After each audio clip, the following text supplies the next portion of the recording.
ओम नमो भगवते वासुदेवाय। ओम नमो भगवते वासुदेवाय। ओम नमो भगवते वासुदेवाय।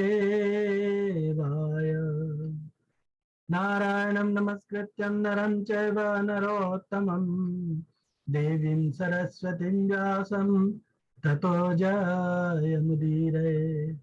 नष्टप्रायेषु अभद्रेषु नित्यं भागवत सेवया भगवतीरुत्तमश्लोके भक्तिर्भवति नैष्टिकी। कृष्णाय वासुदेवाय देवकी नंदनाय च नंदगोपकुमाराय गोविंदाय नमो नमः। जय श्री कृष्ण चैतन्य प्रभु नित्यानंद श्री अद्वैत गदाधर शिवासादि गौर भक्त वृंद। हरे कृष्णा कृष्णा कृष्णा हरे हरे, हरे राम राम राम हरे हरे। हरे कृष्णा। तो आज हम लोग भगवद गीता के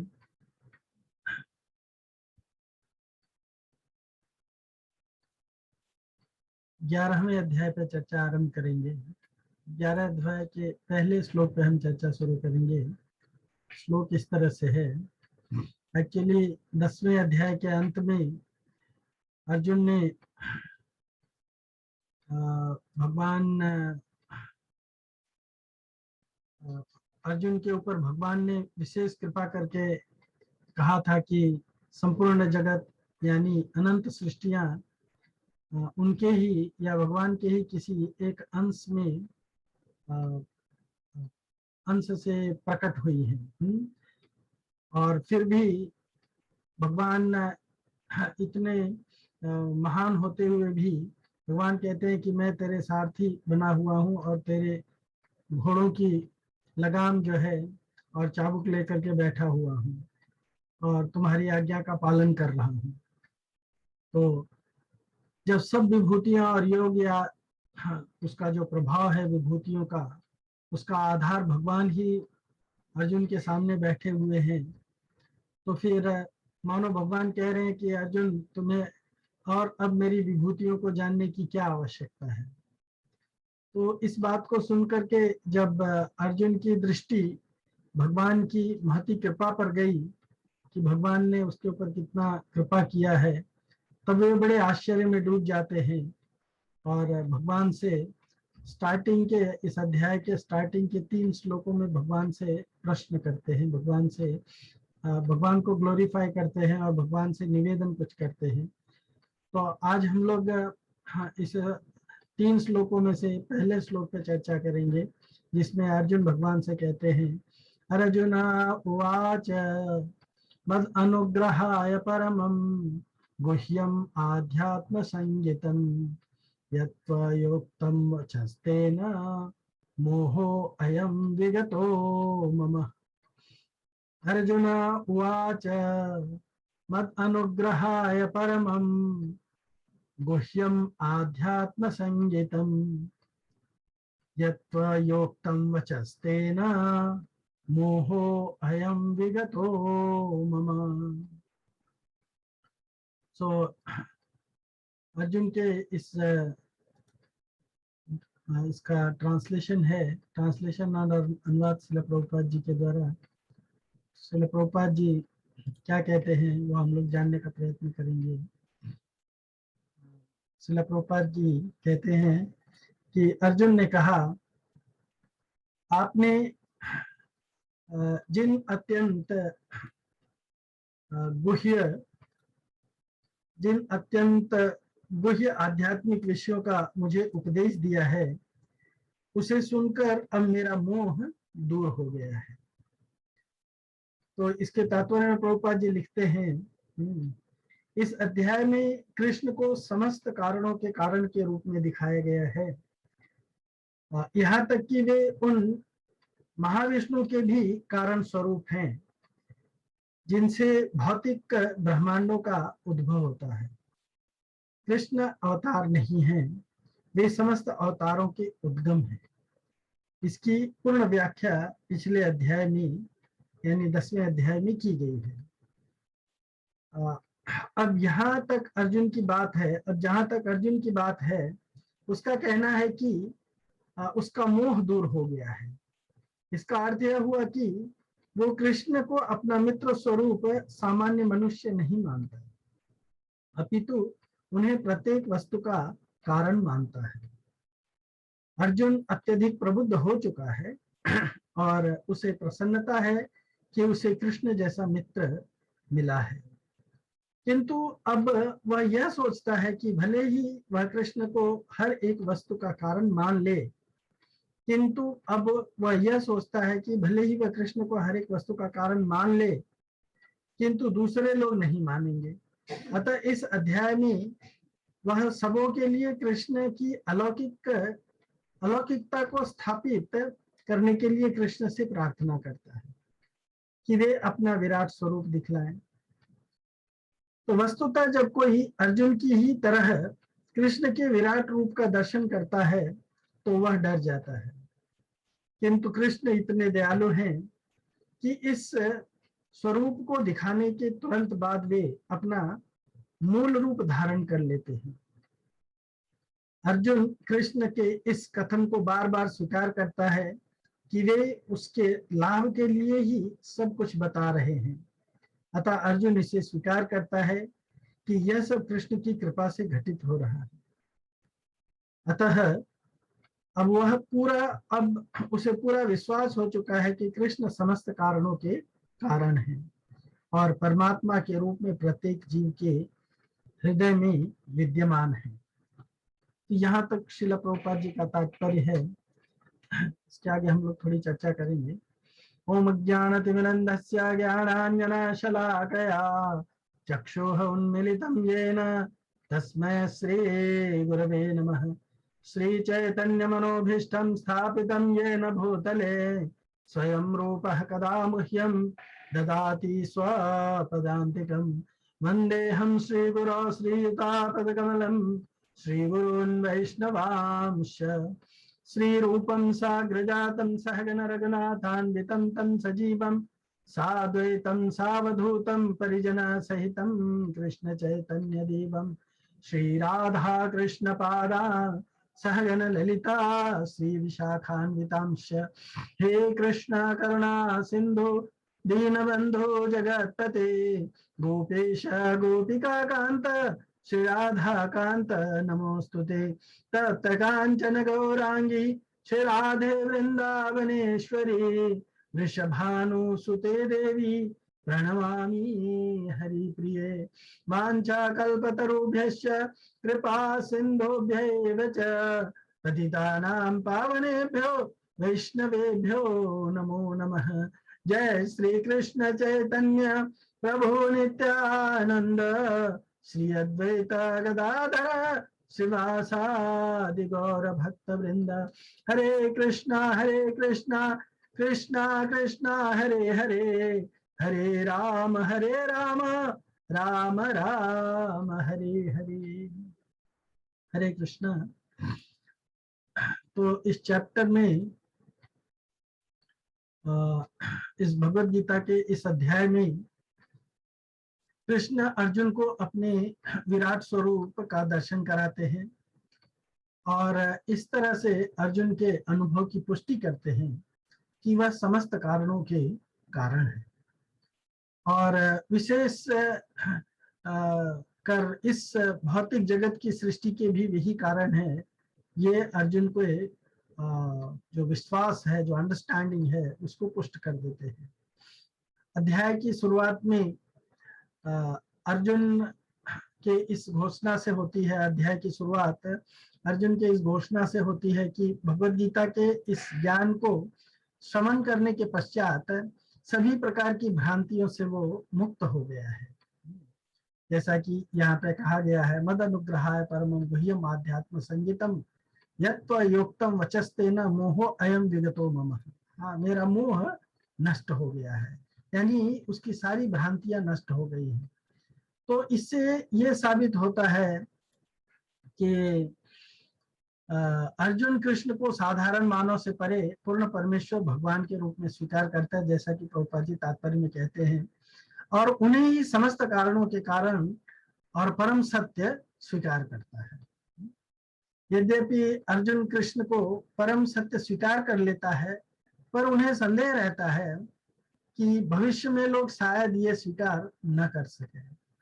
उसके मन में ये संदेह रहता है, जो प्रभुपाद जी भी तात्पर्य में बताते हैं। इसलिए वे कृष्ण से निवेदन करते हुए कहते हैं कि हे कृष्ण, यद्यपि आपको मैं अपने समक्ष आपके द्वारा वर्णित आपके वास्तविक रूप को देख रहा हूं, किंतु मैं यह देखने का इच्छुक हूं कि इस दृष्ट जगत में आप किस प्रकार प्रविष्ट हुए हैं। मैं आपके उसी रूप का, अर्थात आपके विश्व रूप का दर्शन करना चाहता हूं। तो इस तरह से कृष्ण के दिव्यत्व को उजागर करने की अभिलाषा से अर्जुन कृष्ण के विराट स्वरूप का दर्शन करना चाहते हैं। अर्जुन के निवेदन के अनुसार कृष्ण अर्जुन को अपना विराट रूप दिखाने के लिए तैयार हो जाते हैं, और उसके लिए उन्हें दिव्य नेत्र भी प्रदान करते हैं, क्योंकि वो अपने इन चर्म चक्षुओं से उस विराट रूप को नहीं देख पाता है। कृष्ण तब अर्जुन को अपने अद्भुत विराट रूप का दर्शन कराते हैं, जिससे स्तब्ध और आश्चर्यचकित अर्जुन एक ही स्थान में हजारों की संख्या में विभक्त अनेकानेक ब्रह्मांडों और उनके अंशों के दर्शन करता है।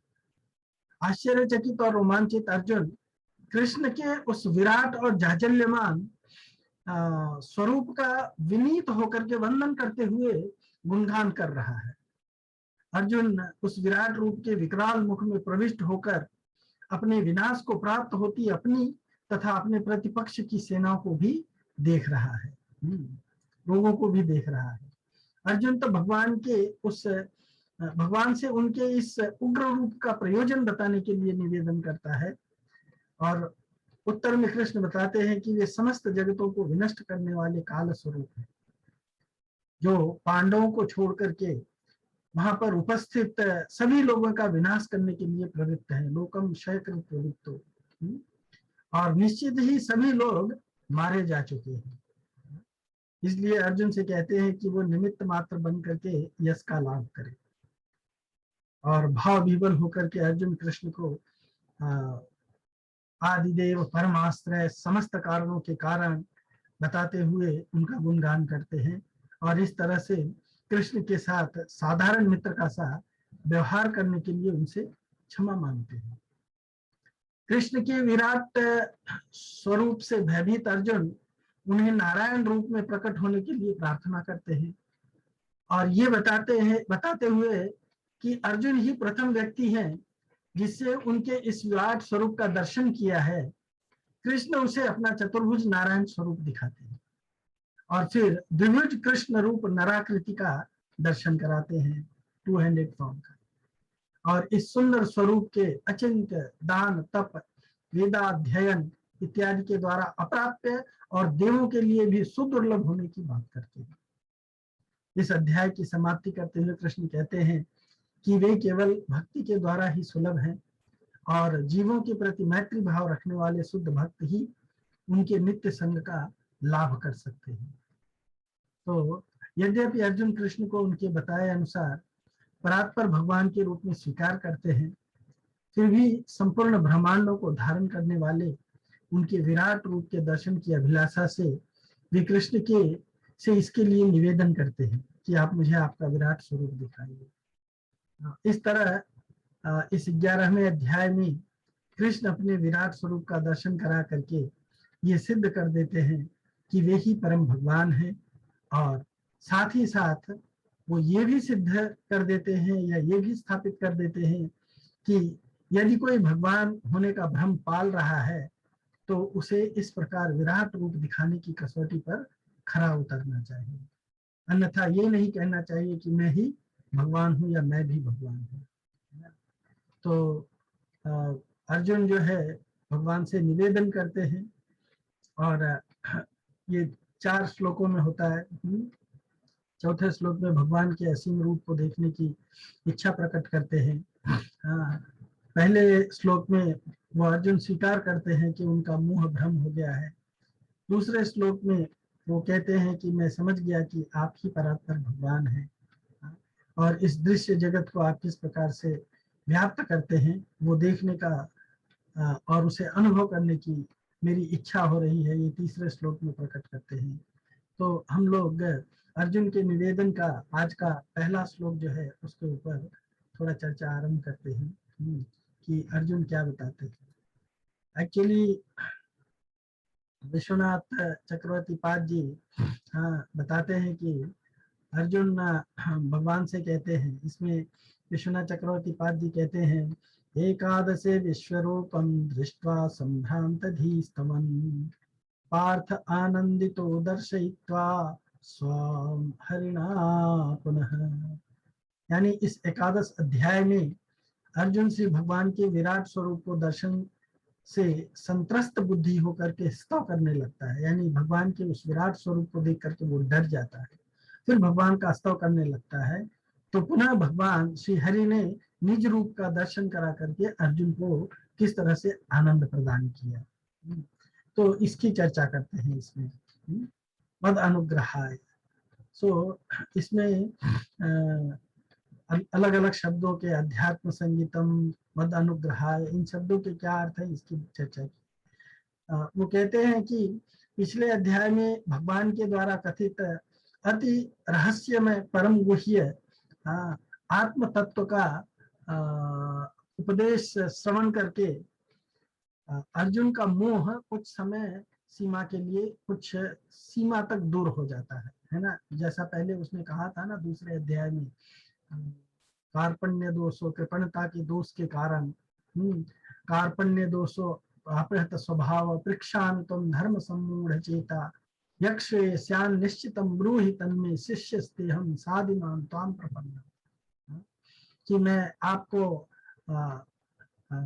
सरेंडर हो गया हूँ, मैं भ्रमित हो गया हूँ कृपणता के कारण, कृपणता के दोष के कारण भ्रमति, मेरा मन जो है वो भ्रमित हो चुका है, तो आप मेरे भ्रम को दूर कीजिए। तो भगवान यहाँ पे उसको 10वें अध्याय तक जो कुछ भी बताते हैं तो वो स्वीकार करता है कि कुछ मेरा भ्रम दूर हो गया है।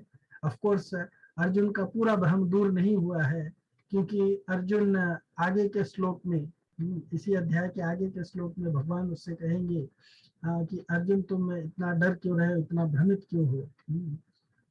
तो इसका मतलब है कि अर्जुन का पूरा भ्रम दूर नहीं हुआ, वो हम आगे चल के चर्चा करेंगे। तो जो भगवान ने अति रहस्य में परम गुह्य और आध्यात्म तत्व का उपदेश किया था पिछले श्लोकों में, उसको सुन करके उसका कुछ हद तक अर्जुन का मोह दूर हुआ है।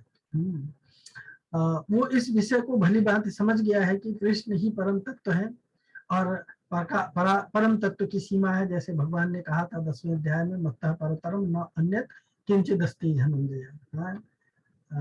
हे धनंजय, मुझसे बढ़कर के इस जगत में दूसरा कोई परम सत्य नहीं है। मयि इदम प्रोतम सर्वम, सूत्रे मणि गणायु, इस जगत में सब कुछ मुझ पे ही आश्रित है। जिस तरह से सूत्र के ऊपर, धागे के ऊपर मणियां पिरोई रहती हैं, उसी तरह से जैसे धागे के ऊपर मणियां आश्रित हैं, उसी तरह से संपूर्ण जगत जो है, सृष्टि जो है, वो मुझ पे आश्रित है।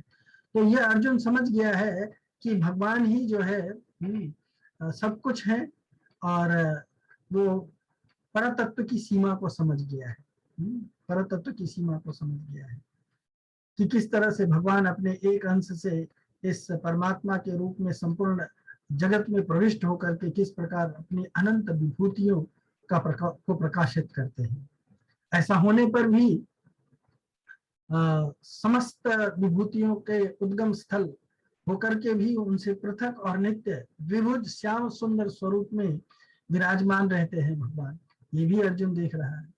तो अब वो भगवान का अभिनंदन करते हुए उस ज्ञान में, विज्ञान रूप में अनुभव करना चाहता है। उस जिस ज्ञान को भगवान ने थ्योरेटिकली बताया, अर्जुन अब उसे अनुभव के रूप में अनुभव करना चाहता है।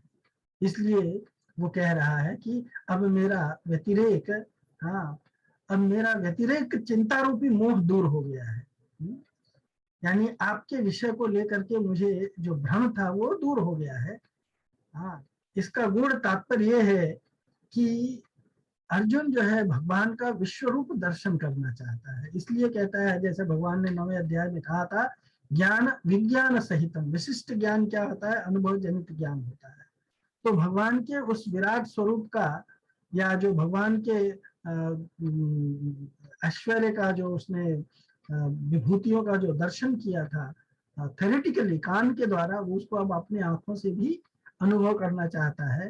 ये विश्वनाथ चक्रवर्ती पाद जी यहाँ पे बता रहे हैं।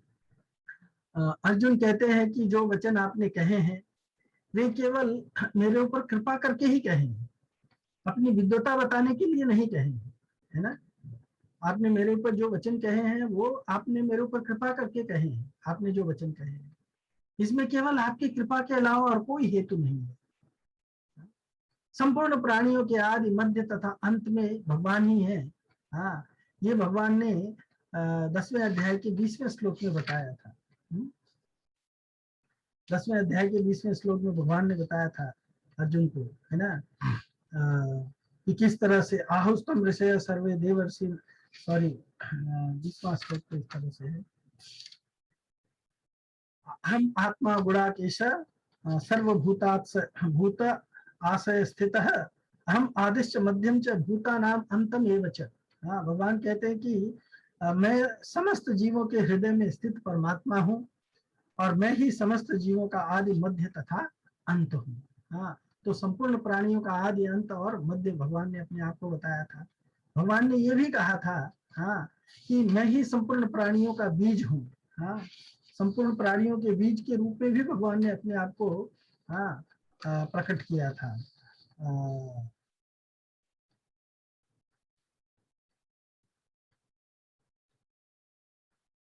भगवान ने संपूर्ण प्राणियों के बीज के रूप में भी अपने आप को प्रकट किया था। हाँ, यच्चापि सर्वभूतानां बीजं तदहम अर्जुन, कि संपूर्ण प्राणियों का मैं ही बीज हूँ। हाँ, ऐश्वर्य शोभा और बल से युक्त प्रत्येक वस्तु को भगवान कहते हैं कि मेरे ही योग अंश से उत्पन्न समझो, है ना।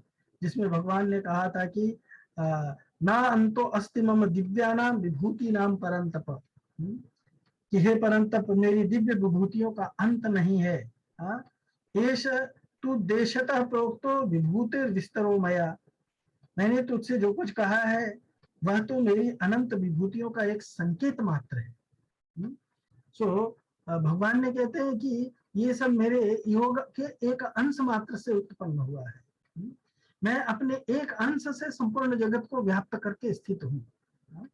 एक अंश मात्र से संपूर्ण जगत को व्याप्त करके, अथवा क्या, अथवा बहु नैते न किम जाते न तवार्जुन इष्टभ्यहम इदम कृष्णम एकांशेन स्थितो जगत। हाँ, तो इन वचनों को सुन करके अर्जुन को ऐसा लगा कि मेरा मोह नष्ट हो गया है, परंतु वास्तव में उसका मोह पूरी तरह से नहीं नष्ट हुआ है। उसका मोह जो है वो आंशिक नष्ट हुआ है। उसका मोह जो है वो आंशिक नष्ट हुआ है, आंशिक नष्ट हुआ है। इस बात को भगवान जो है आगे चल करके, हाँ, बताएंगे कि किस तरह से अर्जुन का मोह जो है वो आंशिक रूप से नष्ट होता है। जिसमें भगवान जो है इसी अध्याय के, हाँ, 49वें श्लोक में कहते हैं, 49 हाँ 49 श्लोक में भगवान जहाँ पे बताते हैं अर्जुन से कि अर्जुन तो इस तरह से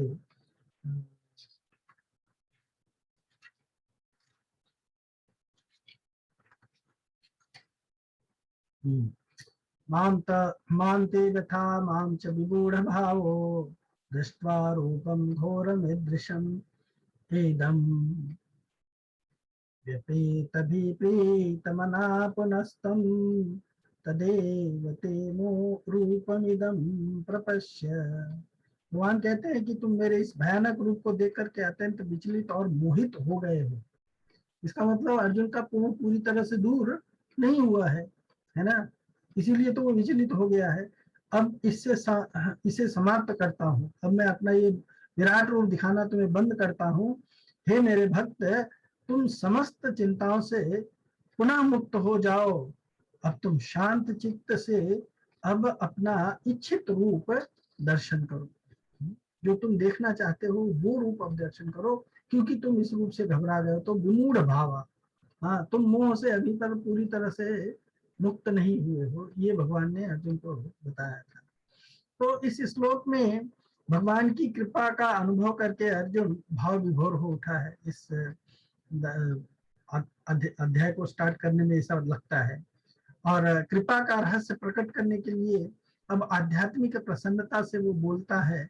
हाँ, तब नियम का ख्याल न रहने से यह श्लोक जो है अनुष्टुप छंद में नहीं है। अनुष्टुप छंद में एक्चुअली 32 अक्षरों का श्लोक होता है, लेकिन इस श्लोक में 33 अक्षर आए हैं।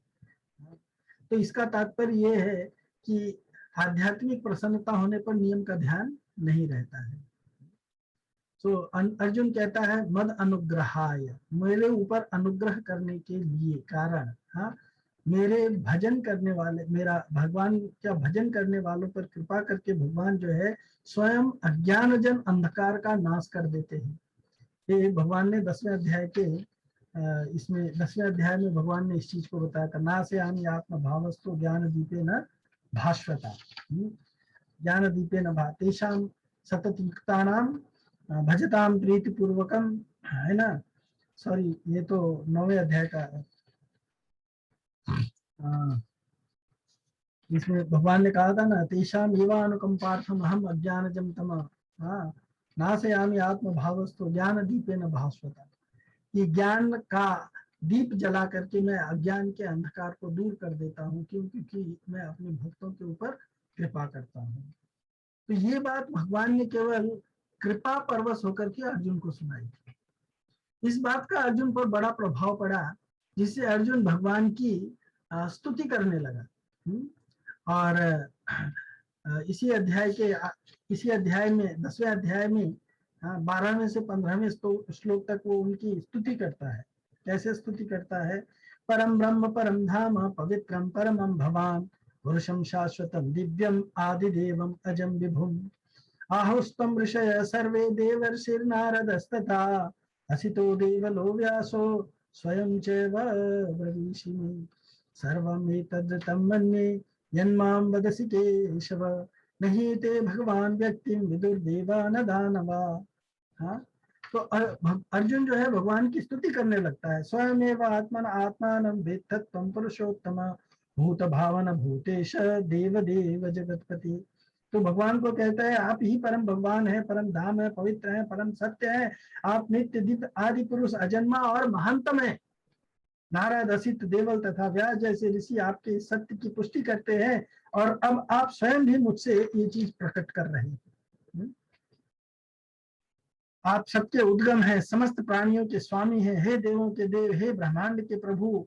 निसंदेह एकमात्र आप ही अपने आप को अपनी अंतरंग शक्ति से जानने वाले हैं, इसलिए आप ही मुझे अपने बारे में बताइए। ऐसा उसने रिक्वेस्ट किया था भगवान से। तो भगवान ने उसी को लक्ष्य करके अर्जुन को कहा था। हाँ, उसी लक्ष्य का अर्जुन ने यहाँ पे कह रहा है। वही सोच करके अर्जुन कह रहा है कि केवल मेरे पर कृपा करने के लिए ही आपने ये सारी बातें मुझसे कही थी। ऐसे तो 10वें अध्याय, एक्चुअली पहले अध्याय से लेकर के 10वें अध्याय तक, हाँ, भगवान ने जो कुछ कहा है वो सब कुछ कृपा परवश होकर के ही कहा है। वास्तव में भगवान की संपूर्ण क्रियाओं में कृपा भरी रहती है, पर मनुष्य उसे पहचान नहीं पाता है। भगवान की कृपा को पहचानने पर भगवत तत्व का अनुभव बहुत सुगमता से और शीघ्रता से हो जाता है। अगर किसी के जीवन में भगवान निर्दिष्ट कुछ कठिनाइयां भी आती है, तो वो भी उसके ऊपर कृपा करके भगवान उसके शुद्धिकरण के लिए भेजते हैं। तो अर्जुन का लक्ष्य जब भी भगवान की कृपा की ओर जाता है, तब वो भाव विभोर होकर के कह उठते हैं कि आपकी कृपा से मेरा मोह नष्ट हुआ है। आपकी कृपा से मेरा मोह नष्ट हुआ। जैसा कि यहाँ भी वही कह रहा है कि वचस्ते न, आपके वचस्ते मोहो अयम विगतो मम, मेरा मोह दूर हो गया है। और भगवान ने उसको कौन सी बात बताई थी जिसको अर्जुन यहाँ पे एक्नॉलेज करता है? तो भगवान ने उसको कौन सी बात बताई थी? परम गुह्य, ऐसे तत्व बताए थे जो बहुत ही टॉप सीक्रेट है। अपनी प्रधान प्रधान विभूतियों को कहने के बाद भगवान ने 10वें अध्याय के अंत में अपनी ओर से कहा कि मैं अपने किसी एक अंश से संपूर्ण जगत यानी अनंत कोटि ब्रह्मांडों को व्याप्त करके स्थित हूँ। अनंत कोटि ब्रह्मांडों को व्याप्त करके स्थित हूँ, भगवान ने कहा था। अथवा कि बहुते न किम जाते न तवार्जुन विष्टभ्यम इदम कृष्णम एक अंश से न स्थितो जगत, एक अंश से व्याप्त करके मैं इस संपूर्ण जगत, ये परम गुह्य ज्ञान है। इसी बात को अर्जुन परम गोपनीय बताते हैं, ये परम ज्ञान है, गुह्य ज्ञान है। और भगवान ने इन सब ज्ञान को जो बताया था उसको क्या कहते हैं, अध्यात्म संगीतम। सो 10वें अध्याय के 7वें श्लोक में भगवान ने कहा था कि मेरी विभूति और योग को तत्व से अगर जानना है, हाँ, तत्व से जानता है, वही संपूर्ण विभूतियों के मूल में भगवान ही है, और संपूर्ण विभूतियां भगवान की सामर्थ्य से प्रकट होती हैं तथा अंत में भगवान में लीन हो जाती हैं। इसको तत्व से जानना कहलाता है ना, इसी को तत्व से जानना कहलाता। एताम विभूति योगम च मम यो वेति तत्वतः सो अविकम्पेन योगेन युज्यते ना अत्र संशय। भगवान कहते हैं कि जो मेरे इस ऐश्वर्य तथा योग से पूर्णतः आश्वस्त है, वो मेरी अनन्य भक्ति में तत्पर होता है, इसमें तनिक भी संदेह नहीं है, इसमें तनिक भी संदेह नहीं है, भगवान कहते हैं। तो वही जो विभूतियां हैं, जो संपूर्ण विभूतियां भगवान से ही प्रकट होती हैं और अंत में भगवान में ही लीन हो जाती हैं, यही परम अध्यात्म संगीतम ज्ञान है। ऐसा तत्व से जो जानता है वह अविचल भक्ति योग से युक्त हो जाता है, और इसी बात को अर्जुन अध्यात्म संगीतम मान रहे हैं। अर्जुन अध्यात्म, भगवान ने अभी तक भक्ति की जितनी भी बातें कही है वो सब ही की सब परम गोपनीय है और अध्यात्म की बातें हैं, और ये आध्यात्मिक उपदेश है। तो ये सब कुछ जो भी भगवान ने अभी तक अर्जुन को बताया है वो सब अध्यात्म संगीतम ही है, अध्यात्म का ज्ञान दिया हुआ है। योक्तम वचस्तेन मोहो अयम विगतो मम। अर्जुन कहता है कि आपने जो वचन मुझे सुनाए उस वचन को सुनकर के मेरा सारा मोह नष्ट हो गया है। तो संपूर्ण जगत भगवान के किसी एक अंश में है, क्योंकि सारा जगत भगवान में ही स्थित है। तो इस बात पर पहले अर्जुन की दृष्टि नहीं थी और वे स्वयं इस बात को जानते भी नहीं थे। हाँ, यही उनका मोह था और यही हम सबका मोह है। हाँ, हम सोचते हैं कि हम भगवान से, सृष्टि से अलग हैं, पर हमें यह समझना चाहिए कि हम भगवान के अंतर ही निहित हैं। हाँ, भगवान के अंदर ही है सब कुछ, और जो कुछ भी इस जगत में होता है सब कुछ भगवान के ही इंस्ट्रक्शन से होता है, सब कुछ भगवान के ही क्या कहते हैं, सैंक्शन से होता है, भगवान के अनुमोदन से होता है। तो जो ये नहीं जानता है वही व्यक्ति जो है एक्चुअली मोह में है, मोह में रहता है। तो ऐसा ही अर्जुन का भी मोह था, क्योंकि अर्जुन जो है इस बात को अच्छी तरह से नहीं जानता था। पर जब भगवान ने कहा कि संपूर्ण जगत को अपने एक अंश में व्याप्त करके मैं तेरे सामने बैठा हुआ हूं, तब अर्जुन की इस तरफ दृष्टि गई कि भगवान कितने विलक्षण हैं। उनके किसी एक अंश में अनंत सृष्टियां उत्पन्न होती हैं, उनमें स्थित रहती हैं और उन्हीं में लीन हो जाती है। ये अब अर्जुन को रियलाइज हुआ और वे वैसे के वैसे ही रहते हैं। भगवान में कोई विकार नहीं दिखाई देता। तो यही जो अर्जुन का मोह था, जो ये चीज नहीं जानता था, इसी मोह के नष्ट होते ही अर्जुन को ये ख्याल आया था कि पहले जो मैं इस बात को जानता था कि बात को नहीं जानता था, यही मेरा मोह था। हाँ, यही अर्जुन बताता है कि ये मेरा मोह था। क्यों? क्योंकि मैं इसी बात को नहीं जानता था। मोह के रहते हुए ज्ञान नहीं हो सकता है ना, बल्कि मोह के चलते ही चले जाने पर ही ज्ञान होता है। हाँ, और मोह होने पर मोह रहता नहीं है, और ज्ञान होने पर मोह रहता नहीं, सॉरी, है ना। ज्ञान जब हो जाता है तो मोह नहीं रहता है। जैसे कोई किसी का पति है या पत्नी है, तो उसमें से जब एक पार्टनर, पति या पत्नी, जब अपना शरीर छोड़ देता है तो चला जाता है, तब उस व्यक्ति को रियलाइज होता है कि मेरा विवाह जिससे हुआ था वो तो ये शरीर नहीं है, वो तो चला गया, ये शरीर में था, वो इसमें से निकल करके चला गया।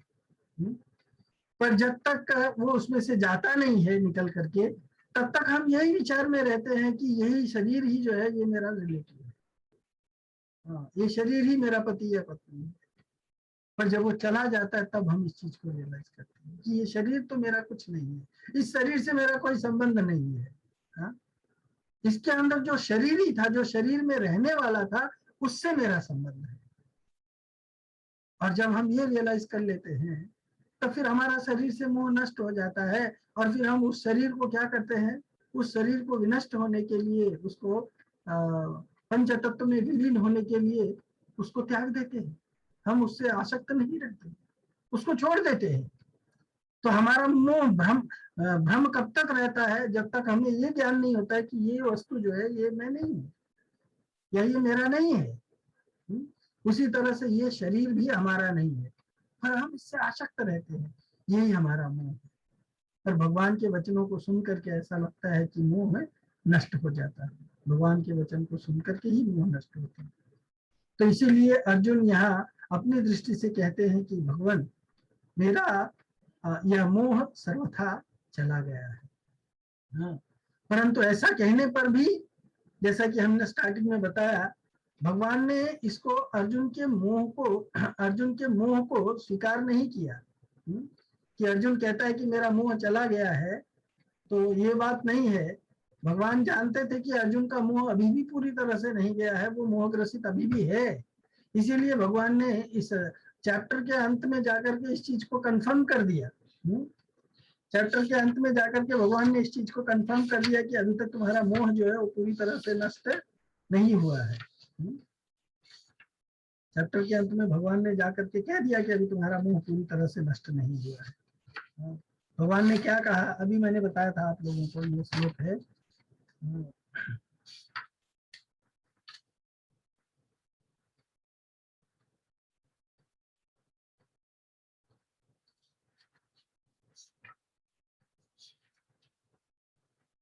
मानते व्यथा, मान्ते व्यथा मां च विमूढ़ भावो दृष्ट्वा रूपं घोरमिदृङ्गमेदम्